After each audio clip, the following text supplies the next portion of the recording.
So that's the topic. It's the intersection between tangible and intangible heritage in Salt River specifically. And I'm using the Adhan call to prayer as a case study. Okay, so the Adhan is just an intangible element that I'm utilizing to demonstrate this intersection. Okay, so I've extracted from Claire's and my discussion about what the brief is about. And this obviously also serves as the objective of my presentation. Firstly, sort of highlighting that the receiving context and the engagement with stakeholders in the environment is as important as the physicality of the building. Okay? There's various cultural values at play, and these create tension with each other and with the legislative framework, as Jackie also indicated. The intangible significance is so difficult to translate. It's not easy issues. And this could sometimes be seen as obstructive to transformation in our city. But hopefully, my presentation will provide some insights. I don't profess that it has all the answers as to why we can't find our answers, and maybe we are able to point you guys in the right direction. Okay. So this is just the outline of my presentation. I'll touch a bit about the Salt River Heritage Society, then in terms of current developments in Salt River, and then onto the case study. Thanks, Claire. So a bit about myself. I'm born in Salt River. I'm 61 years old. I'm a long-standing social justice activist in the area. I'm a member of the Salt River Heritage Society, a conservation entity registered with Heritage Western Cape. I'm also the chairperson of the Muhammadiyah Masjid, which is one of the components in my case study.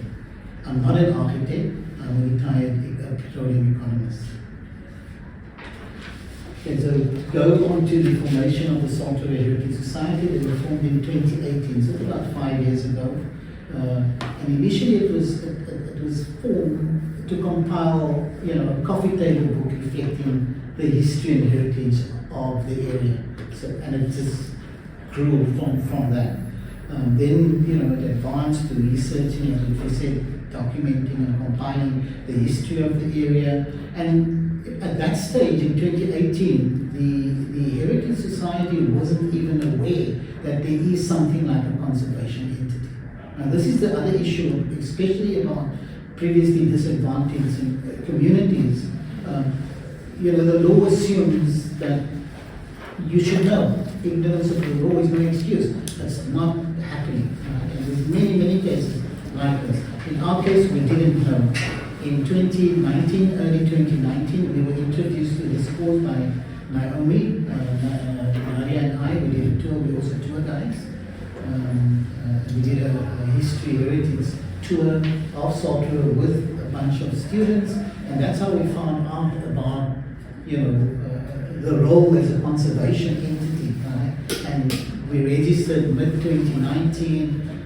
The registration got delayed by more than 6 months, and immediately we faced our first big development in the area.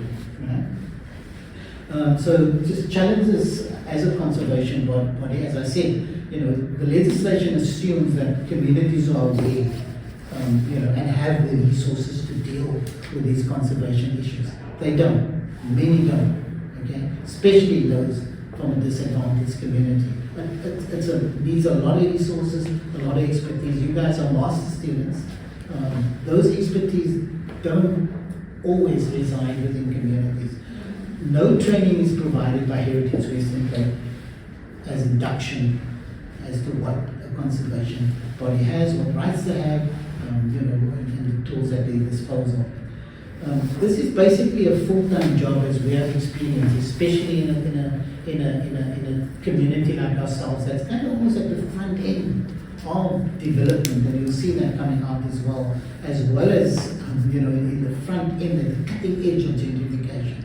It's almost a full-time position, fielding these applications, and it's complicated applications. Currently, as we're sitting here now, the Salt River Heritage Society is fielding about 2 to 3 applications per week, and some of those are very large developments, and I'll speak to that as well as we go along. And many conservation bodies, as I said before, especially in previously disadvantaged communities, have similar issues in terms of resources and expertise.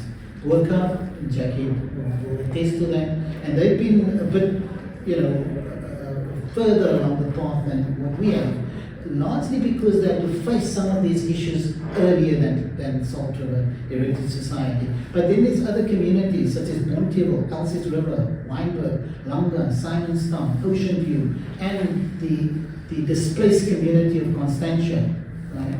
Similar issues, and we've been engaging. Some of them are not registered. None of them knew about conservation body status. None of them, right?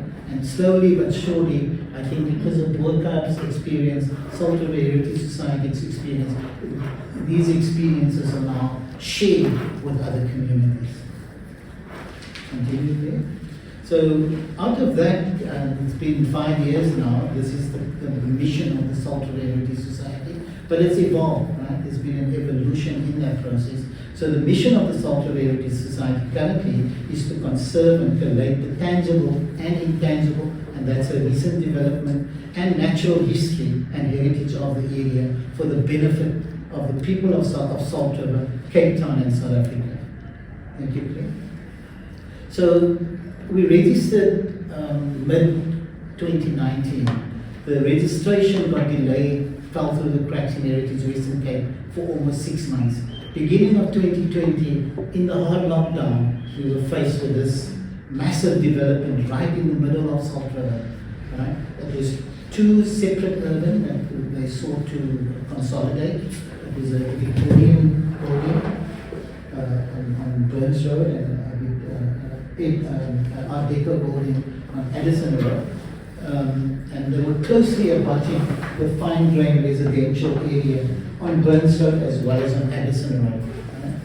And the question was, how would this impact, the intangible? It's difficult to argue. How do you, make the argument? We knew it was going to impact on the intangible, cultural heritage in the area, but how do you make that case? It was very difficult. Continue. So this is what they wanted to put in place there. 8 stories high. It was marketed as affordable housing, 142 units. That's the square meterage of each unit. All of them, without exception, 1-bedroom units. Affordable housing, but 1-bedroom units, except for one, right, which is a 2-bedroom unit. So who were they targeting? Were they targeting families in Salt River? Obviously not. They also didn't divulge the affordability of these units in terms of making it public. What will it cost? What will it cost to rent a unit? What will it cost to buy a unit? None of those, right? Those were kept confidential, and the developer resisted providing that information. Okay, so responding to this was very challenging. This was during the hard lockdown in 2020, early 2020. The applicant complied to all the necessary consultation requirements, and I'll touch on that later. Advertise, put a notice on the building. The application was deposited at the Woodstock Library. Salt River doesn't have a brick and mortar library. We had a bus many years ago, which doesn't happen any longer. So they deposited at the Woodstock Library. So they met all of those legal requirements. They checked all the boxes. But the Salt River Heritage application at that stage, our application to be a conservation entity, wasn't processed by Heritage Western Cape for almost 6 months. So they didn't consult with an official conservation entity in the area, which is another requirement. Right? And I'll touch on that later in terms of how that was dealt with in terms of my case study, because that was also prior to the establishment of the Salt River Heritage Society, when there were no conservation entity in the area. So how did they deal with that? And that's why your question is very relevant. So we managed to, we approached several heritage practitioners, similar to what Jackie's alluded to earlier, and Steve was one of them as well. Because we acknowledged that we didn't have the skills and expertise to deal with this. Right? We were just about registered. We just found out that this is, a role we can play, and immediately we were faced with this development. At that stage, I was starting with my studies with the intention of gaining the expertise and bringing it back into the organization. But it's a very unique situation because I'm retired. I had the luxury to do that. It's not always the case where people have the time and resources to do this kind of thing. I think our case was weak in this particular instance. We couldn't link the impact of this tangible development on the intangible. We had all sorts of arguments, but we couldn't make a legal case that's definitive. Fortunately, the application was withdrawn by the applicant for some reason. We still don't understand why. They deny that it's because of our application, but they backed off. But this doesn't mean that it can't come to the fore at a later stage. Thank you. I assume it will. You can assume that it will, yeah, exactly. So just a bit about the history of Salt River, just to contextualize things. There are basically three historical features that defines the ability of Salt River. And I think you did a walk yesterday, Craig? We did. So you probably picked up on some of them. There's the major directional routes, which is a major feature in Salt River, and you'll see that coming out. The development of the railway network in the mid-19th century, and then the industrialization of the area, particularly the clothing manufacturing industry. And I think you've done mixed reform. That's right, and Monatic. Yeah, and Monatic. Yeah. So the major directional routes is still very important, and you'll see it coming out in terms of development. Monatic, both Monatic and Rexton form sitting on Victoria Road. That's one of the major directional routes, right? The case I spoke about earlier on Albert Road, right? Another. The lower, and I'll speak to that. I'll show you that as well on the lower artery, right, which is another major directional route, a feature of the route. So the railway network, although theoretically this is not functional at this stage, was very important at the time, because the residential fabric was built for railway workers at the time, right? And in the mid-19th century, the railway works was the most important employer in the Cape Peninsula. Obviously, that has changed. The industrialization, you've seen the buildings, many of them are derelict, many of them are empty, and they are now being reconfigured and repurposed for commercial and residential purposes, mostly along these major directional routes, right? But it's slowly and surely penetrating the residential area as well. Thank you, Craig. So I just used this map from another presentation. So I colored the major directional routes. So when you think about Salt River, you have the two routes coming from the castle. I'm not showing it here, but if you can visualize, from the castle there are two major routes, from the one side and the other side. The one is Victoria Road, the other one is Salawi Road, and turns into Albert Road. So those were historically wagon tracks, and they were just formalized later. Yeah? And then you have Salt River Road, the King Circle, Albert Road. You have Salt River Road and Dunn Avenue meeting up with Victoria Road, which forms that triangle, right? And then you have Lower Main Road going up into Observatory, Fort Ecker Road going to the north. So Salt River is quite strategically located. There's a corridor from the castle to Salt River. There's a corridor that's kind of squeezed between the mountain and the sea. And at Salt River, the mountain goes towards the south to Cape Point, and the bay opens to the north, right? And that's why Salt River is so strategic in terms of geographic location. This is just a map showing, some of the developments. and some information regarding the area. It's obviously in a heritage protection overlay zone. Some of it is declared, and others are proposed, and there's a whole technical discussion on that, which I won't bore you with at this stage. There's about 1,500 residential units. This is according to the 2011 statistics, but it remains largely the same currently. So there's about 1,500 residential units in the area and approximately 7,500 residents. That's the official statistics. Currently, there's 5 major developments of fruit. Right? There's the one on Foundry Road, which is opposite the station, which is here. Right? That one's been approved, it's done and dusted, it's a private development. The one on Hopkins Street, I don't know whether Claire showed you that one, but it's just below the Red School Form building. So we actually discussed it with the same area as last week. It's this one here. No, it's this one here. Yeah. Okay, so that's quite a large development. That we currently investigating and commenting on. There's the St. James Road development. So the Hopkins Road one is a private development. The St. James Road development is St. James. And then there's a massive development on the Salt River Market precinct.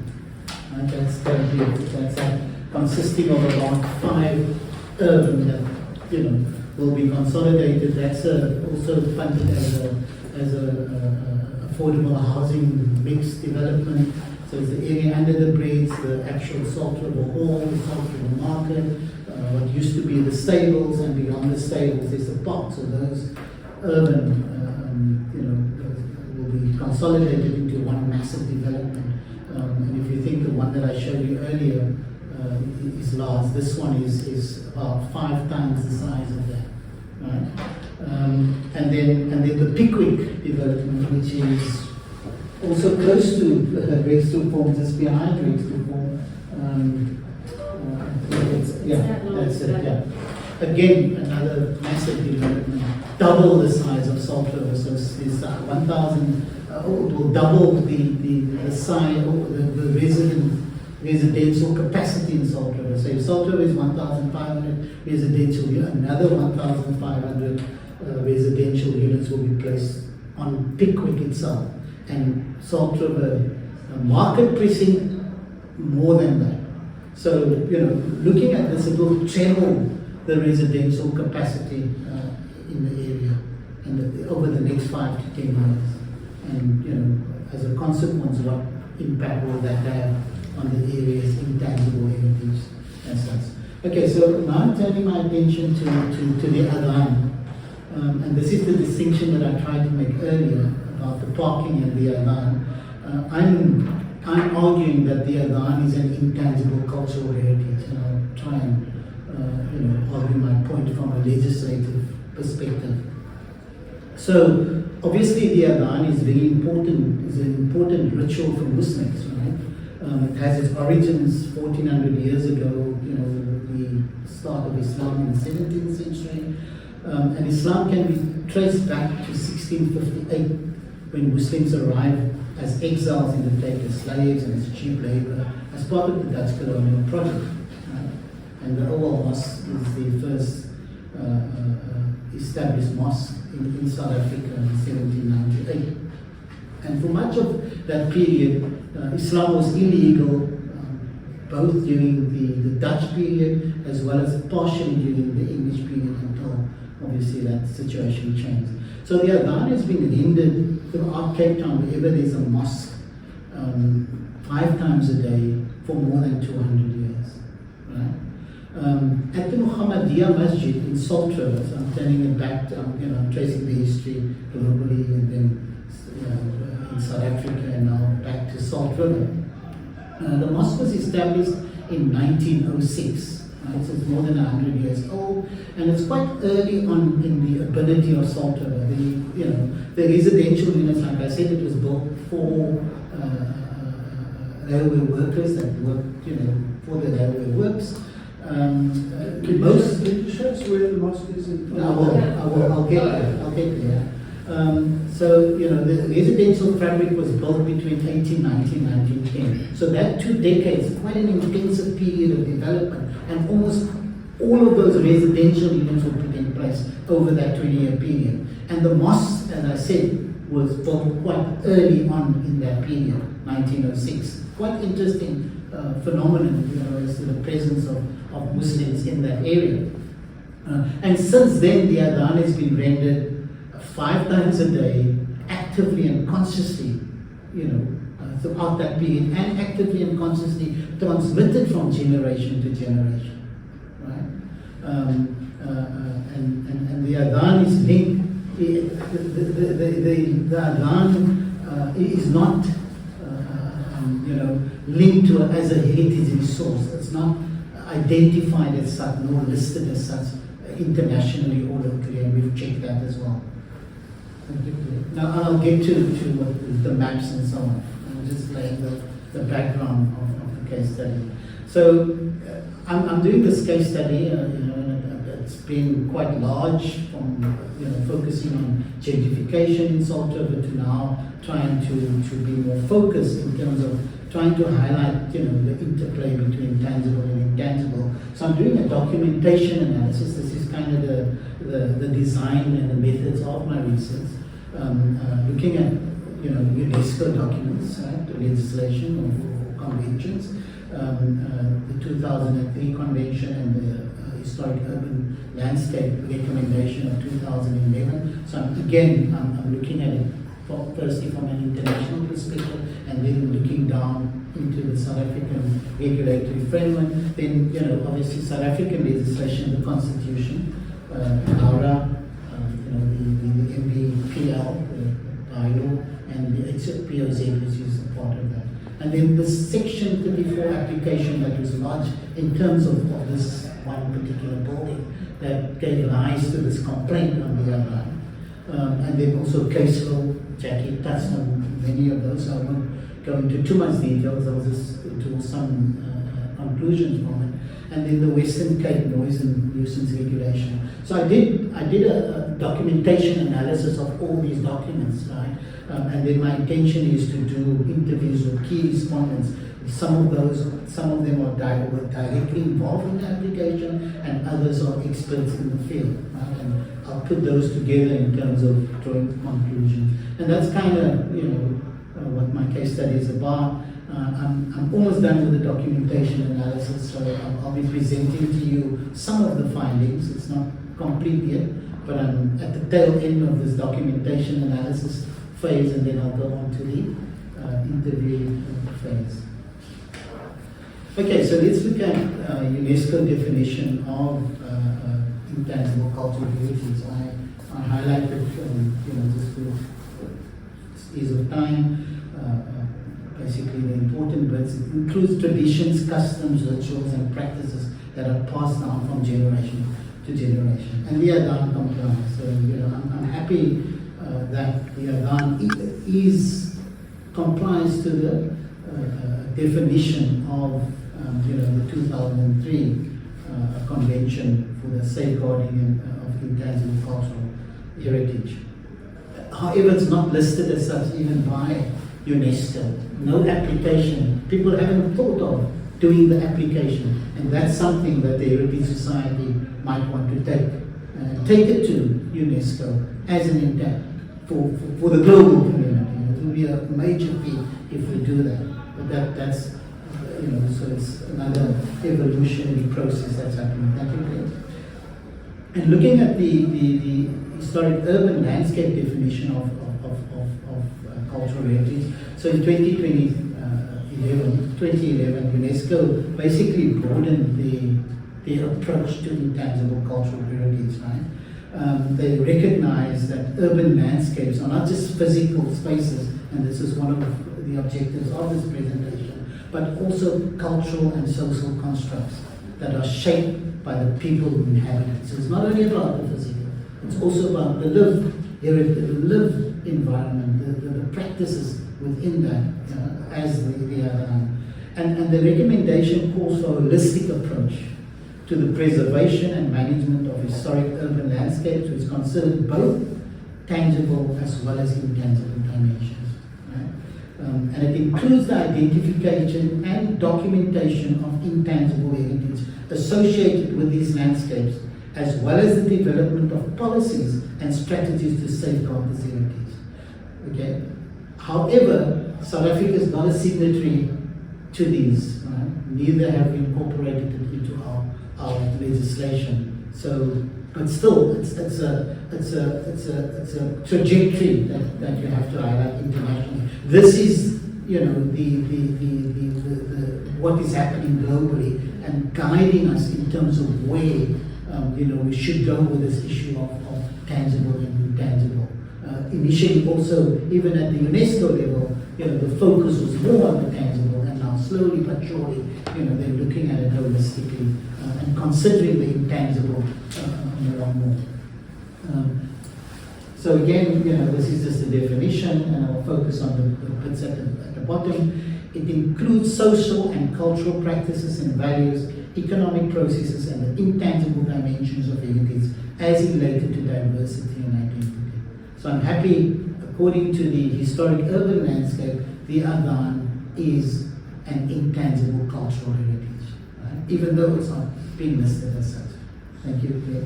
Then now we come to the South African regulatory framework. So I'm starting with the Constitution, because that kind of, you know, this forms the foundation for all other legislation. But the Constitution recognizes the importance of preserving and promoting the diverse cultural heritage of our country and protects it, you know, via various sections. Cultural rights must be exercised, must be exercised in compliance with the Bill of Rights. So there's a balance there in terms of the Adhan, as you know, in parking and all other issues. Your rights can't override the rights of others or prejudice the rights of others, I should say. And therein lies the inevitable tension, right, between property rights and the rights to culture, of which heritage conservation is one aspect. And this tension kind of intensifies when conservation concerns are relating to traditionally sensitive cultural practices like we are now. So now we get to the NARA. So I've dealt with the Constitution, does protect intangible cultural heritage, but there is a balance that we need to maintain. And when we get to NARA, again, you know, the definition is clear. It talks about intangible aspects of inherited culture. It talks about living heritage, but most legal commentators are clear that living heritage refers to intangible cultural heritage. Also, if you put it, you know, in the context of other legislation, it's you know, the sentiment there is overwhelming. So, however, the NARA, when they define a heritage resource, it's all about the physical, right? So this is the definition in NARA about what a heritage resource is. In other words, intangible cultural heritage, if you only look at it strictly on NARA, is not a heritage resource. And again, there's debate about this in the literature, but if you read the definition in the NARA clinically and only, you know, considering the NARA, intangible cultural heritage is not a heritage resource. Legal experts draw on all other pieces of legislation to argue that it is as such, even though this is the definition in NARA, but you know, the other environmental rules, you know, demonstrates otherwise. Thank you. This is just an overview, as I've said, you know, the development of legislation internationally, and I've superimposed that in terms of our legislation. And you can see clearly that even though there's been significant development on the international front, our constitution was promulgated in 1994, and the NARA was promulgated in 1999. And the obvious question is, has our legislation kept pace with international developments? And this is the tension that's coming out, and much of this is being resolved, you know, in courts, whereas the legislation, in my view, could be more explicit and could address this issue in a much more explicit and a better manner. So this is my case study. In 2017, Section 34 application was launched. It was the consolidation of two urban semi-derelict buildings. One was Victorian and the other Art Deco. At that stage, there was no conservation entity in Salt River at the time. So what the heritage practitioner did in question, she tried her best, right? And I'm not criticizing the practitioner. She actually got commentary from the conservation entity in an adjacent area, in the Woodstock area. And again, your question, is very relevant. And she, in addition to that, she got comments from two additional heritage practitioners on this application, right? All of them, without question, commented only on the physical. The mosque and the impact on the Adhan wasn't considered at all. And I've done that analysis in terms of the Section 34 application. I've checked that quite thoroughly. So after several iterations, several comments, several iterations, several versions of this application, it was eventually approved in May 2018, and the building was completed in towards the end of 2020. And 18 months thereafter, where there was no complaint on the Adhan, like Jackie said, also in Burka, in Salt River, this practice has been going for more than 100 years, 5 times a day, without complaint. All of a sudden, a complaint emanated, and I'll show you specifically from this building, and I'll show you why. It's quite obvious. The complaint was done in terms of the Western Cape noise and nuisance regulation. And again, this piece of legislation doesn't speak to Nara. It just regards the Adhan as a noise. It doesn't even consider the Adhan as an intangible cultural heritage. It's just a noise like a grinder or a disco or a dog barking or any of those noises, right? So again, these pieces of legislation, they don't speak to each other. This you've probably gone through this. This is the consultation that's required in terms of. I think you should tell them. We Okay. actually haven't gone through. Okay, so I'll go through it. It's quite brief. I thought it's important to note because there's many issues coming out of it, in terms of the consultation process. So according to the Promotion of Administrative Justice Act, and this is documented by Heritage Western Cape, there's an expectation of reasonable consultation with affected parties. So again, who are those parties? Is it the conservation entity or the actual individuals that are directly affected by this development? And does the conservation entity represent the interests of those affected? Public consultation is envisaged through conservation bodies, right? So the Act almost assumes that there will be representation by communities and that these conservation entities in fact represents those communities. And as I said, that's not always the case in terms of my experience. And it came out quite clearly in this case study, where there were no conservation entities in the area. To bridge that gap, the heritage practitioner consulted with the conservation entity in an adjacent area. This conservation entity almost explicitly, they say, only focuses on aesthetics, only focuses on physical.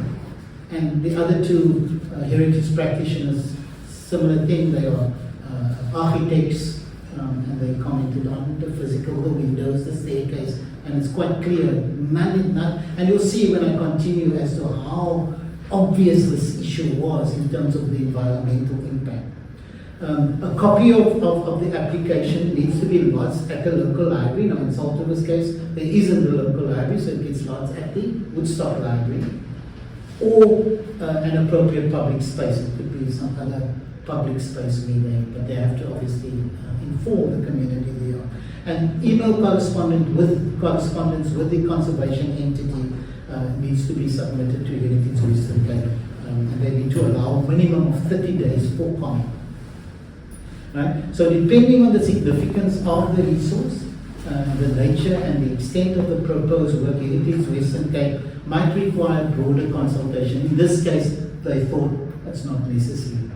In my view, it was. There wasn't a heritage, there wasn't a conservation entity, even though the heritage practitioner tried her best, to consult with another heritage entity as well as to, it doesn't, the mosque was impacted, and it was so obvious that the mosque will be impacted, and the mosque representing a community obviously should have been consulted with. But this is not the law. The law doesn't require that. Right? Okay, so this is the map. So you'll see the buildings. We have building A and building B. This is the Art Deco piece. That's the Victorian piece.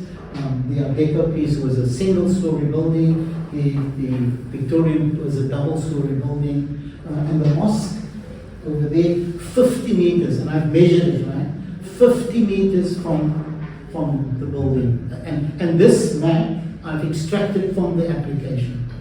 So again, when any heritage practitioner look at it, there's a mosque, 50 meters. Will it impact on the intangibility of that mosque? It's an obvious question. There's a church also on the side. There's a church, but the church was non-functional at that stage. But still, who knows? We need to investigate that, right?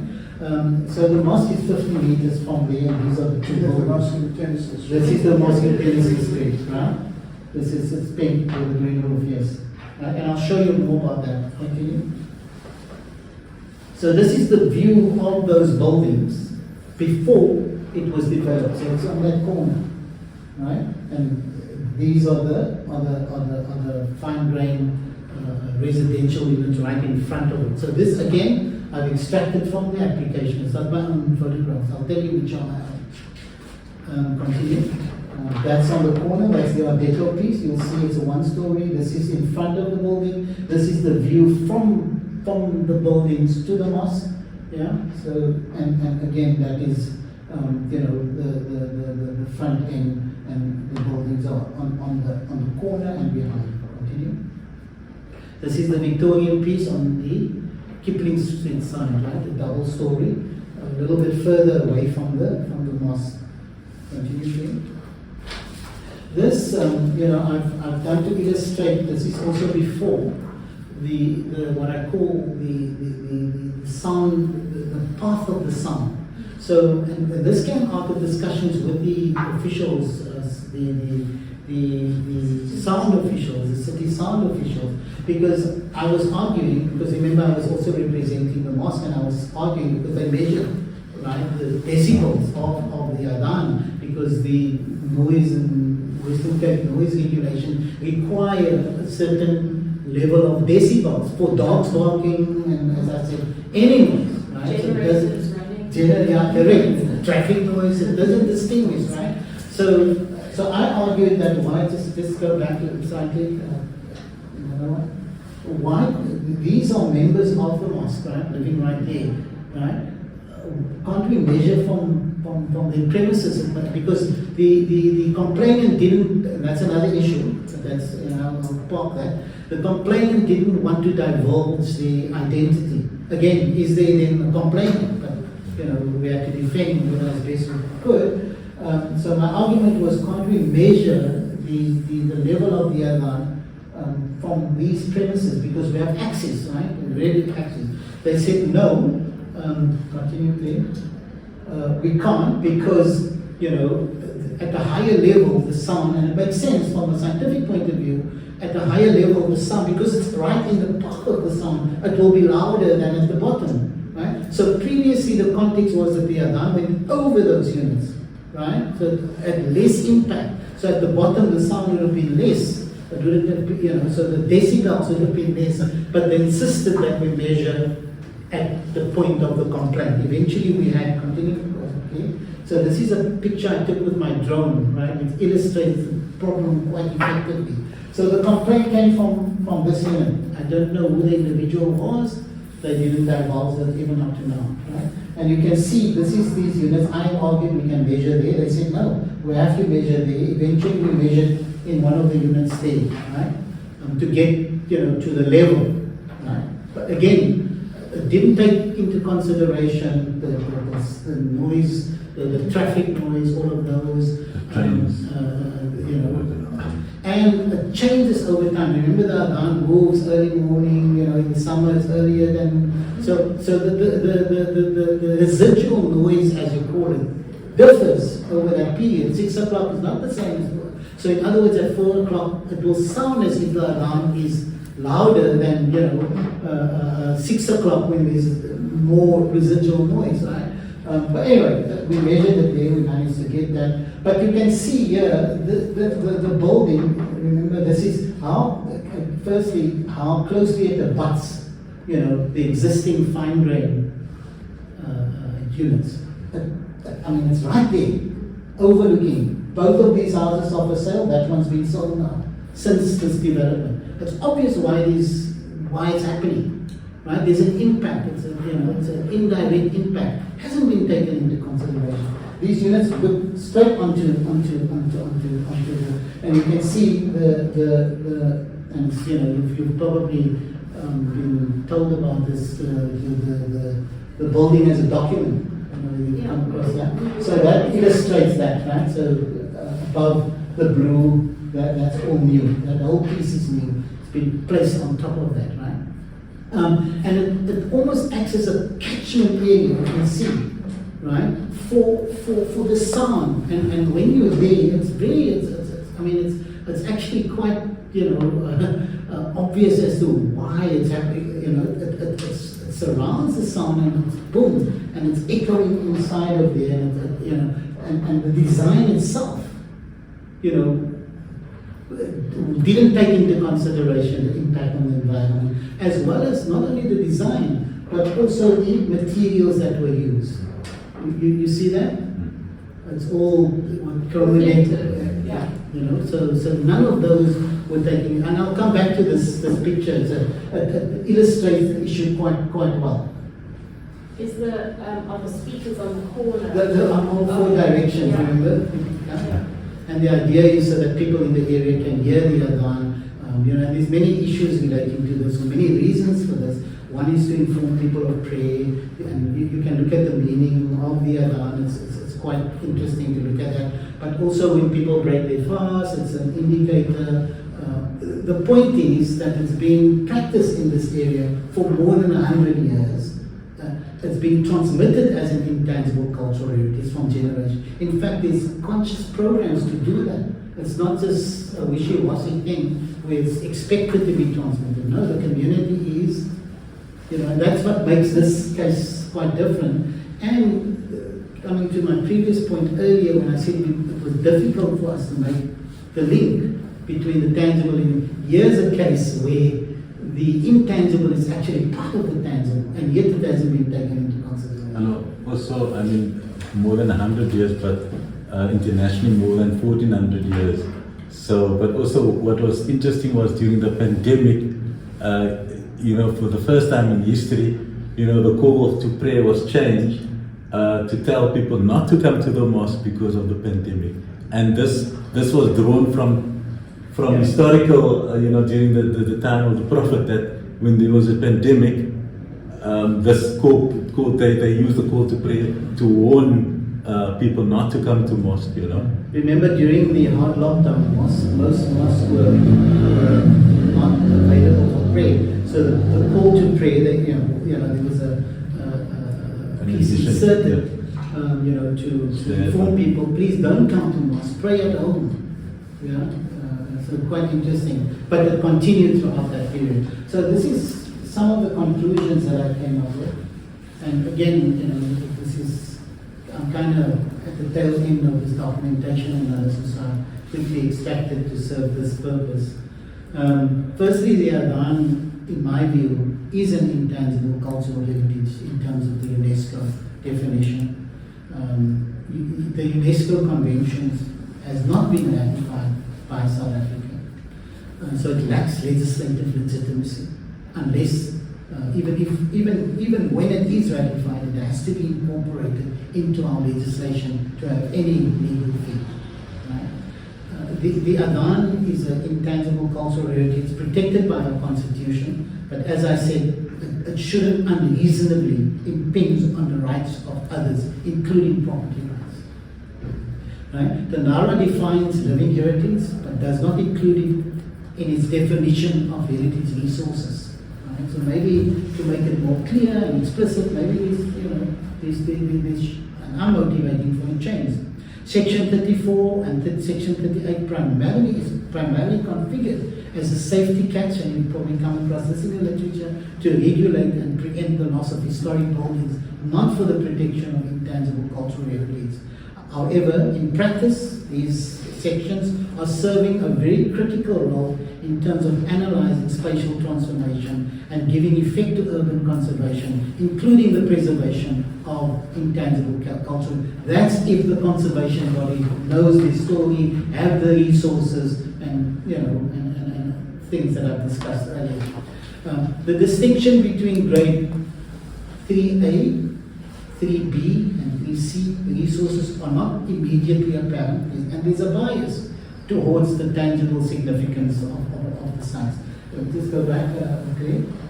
If you look at this is the Derry building, right? The Victorian building and the Art Deco building. The mosque is a heritage resource listed. Both of those were listed, both as grade 3C resources. So it's obvious that the intangible dimensions of the mosque was not taken into consideration in terms of that grading. They're just looking at the physical building.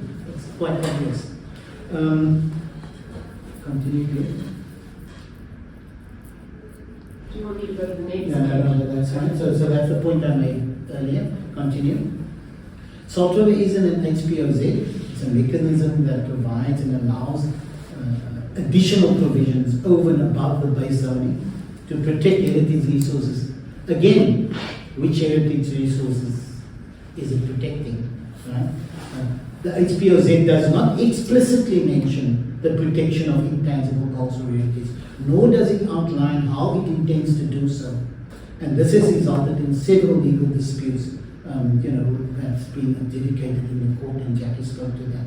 There's several case laws, and I won't bore you with that. I just extracted from that the Heritage Authority can impose limitations. This is a summary of all those cases. They can impose limitations or restrictions based on heritage concerns of the development on its receiving environment, including intangible culture. They can. Whether they're doing it is another issue. Right? And again, I reiterate that intangible cultural heritage is not explicitly recognized as a heritage resource in its own right. And this is what the Hull recommendations are calling for. It only gains agency indirectly via the tangible, right? When the tangible potentially impacts it. And it often gets ignored, even in that case, like I've demonstrated earlier. Because I came up with quite a few, and this will all be part of my discipline. I'm not coming up with answers, I'm instructing and showing, and highlighting, the tensions and the issues at play here. Not necessarily, I don't have the answers, and I'll make suggestions in that regard as well. So there's no evidence in this Section 34 application that the Adhan was considered in terms of the design and the building materials used, as I pointed out earlier. It should have, didn't. There was no comment by the heritage practitioner who lost this application, and there's no criticism. It could have been clear. She did Rex to form, could have been heard. So I'm not criticizing the heritage practitioner in question, right? It's a blind spot. We all have that, right? Nor these other two heritage practitioners, nor the conservation entity in the adjacent. All of them, none of them commented on this.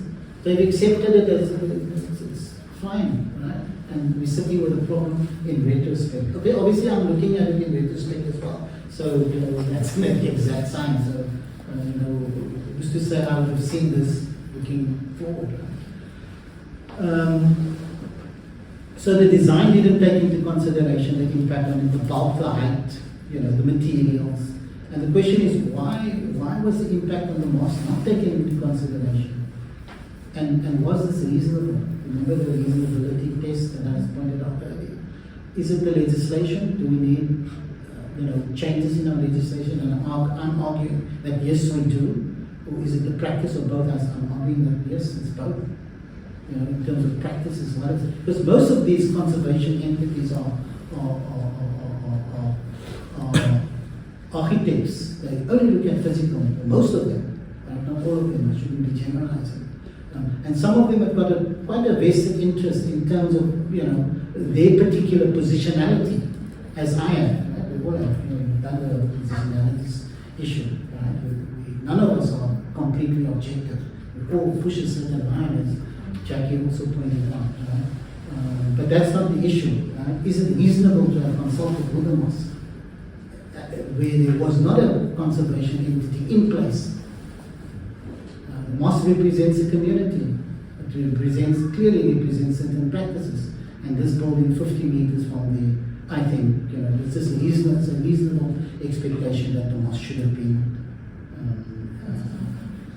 consulted. And I put up this, I love this picture, I took it to my job. I mean, it just displays the issues at play. For example, if another building goes up here, right in front of the mosque, what's the consequences then? Will they then consider the mosque? Right? Right here, I mean, it's not impossible, right? So 2 of these units gets, consolidated into a 3, 4, 5-story building right in front of the mosque. You see that one's about 150 meters, but this is brick and mortar, so maybe the design and the materials used, the Adhan doesn't, because there's no complaint that came.